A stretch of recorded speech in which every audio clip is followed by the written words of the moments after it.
Hey everyone, it's Chris again. I was just gonna bring up a little subject about seed saving. So here it goes. Right now, what I'm doing is I'm taking last year's crop of glass gem corn.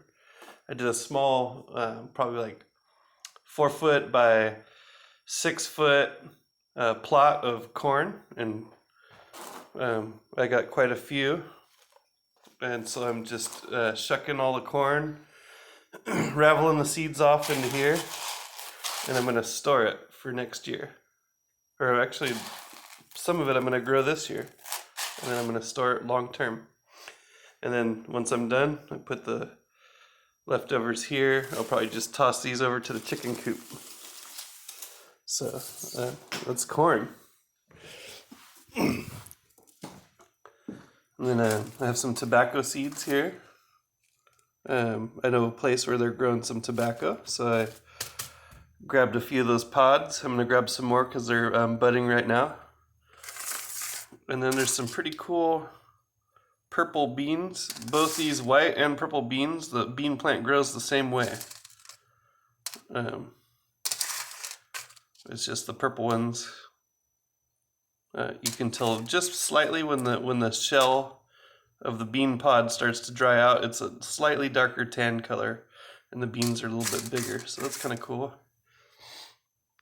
That's a pink heirloom pumpkin. I have a few pumpkins right now where I'm just sort of chopping them open, eating the pumpkin flesh, or I'm giving it to the chickens once I'm full, and I'm saving those. And then in the drawer, this is my main seed, little miniature seed vault here. Everyone should start doing this. Elderberry seeds in the back.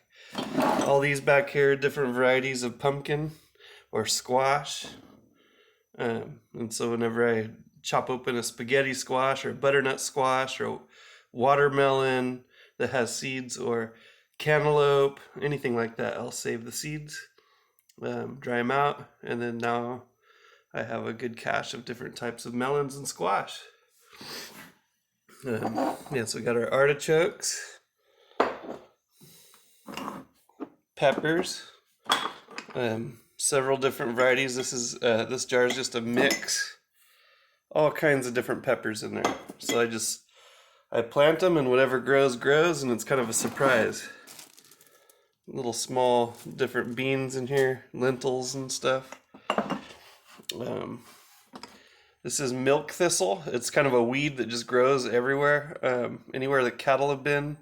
But milk thistle is a good edible plant. If you boil the leaves, they're very, very nourishing and healthy, and the bristles begin to soften as you cook them. So if you cook the young leaves, it's a good food source. Plus, these seeds, if you grind them up in a mortar and pestle, they can be used to detox. Milk thistle seeds. Sunflowers, big, gigantic, like the size of a trash can lid. Sunflowers. So I have a couple little jars of those. This is different types of chard that I harvested from a garden. The outskirts of the garden where the chard went to seed. So I save those, and I'm actually growing those in the front yard. That's that rainbow chard that you saw. What we have here is California poppy. If it's not California poppy, then it's going to be mustard greens. The seeds are almost identical. This is definitely California poppy. So yeah, that other one, this one here, mustard greens. A mix of different types. More sunflower seeds. Here we got elephant head amaranth, sweet peas, poppies. This is a native tree. It's called Oregon myrtle or laurel bay. That's a really good. These nuts are edible. It's a member of the avocado family. You got dragon beans, little lentils, heirloom fava beans from Jack and the Beanstalk. Here's some more. Looks like fava beans. and then a whole mix. So how about that? Whenever you go to the hardware store, and you're spending whatever you're spending, 20 bucks, why not grab a couple extra seed packets right by the door? They always have them there. Here and there, just buy a couple. Whatever you don't have, get a couple more. And you'll slowly build.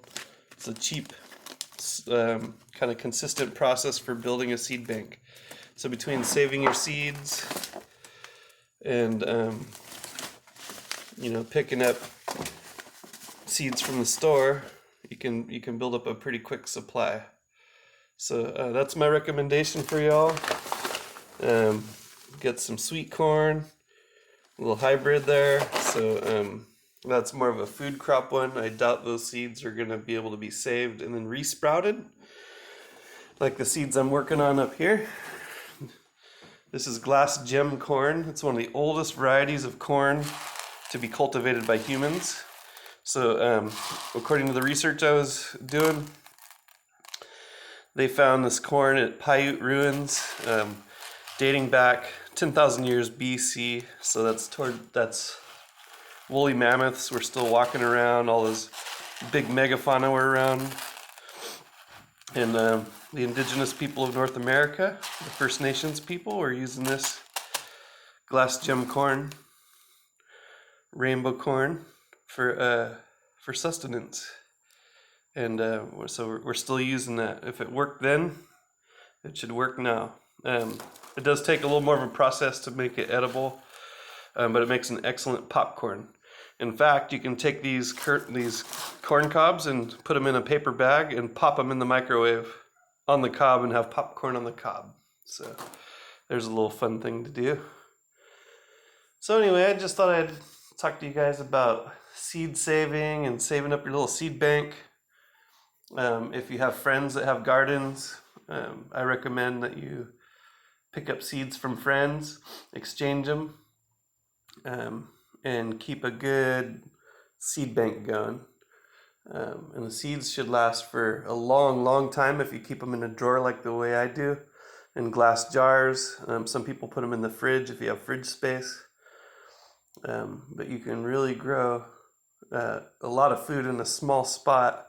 But it starts with having good soil, which means knowing how to create good soil so that that soil can then take care of the plants from the seeds that you've saved over the years.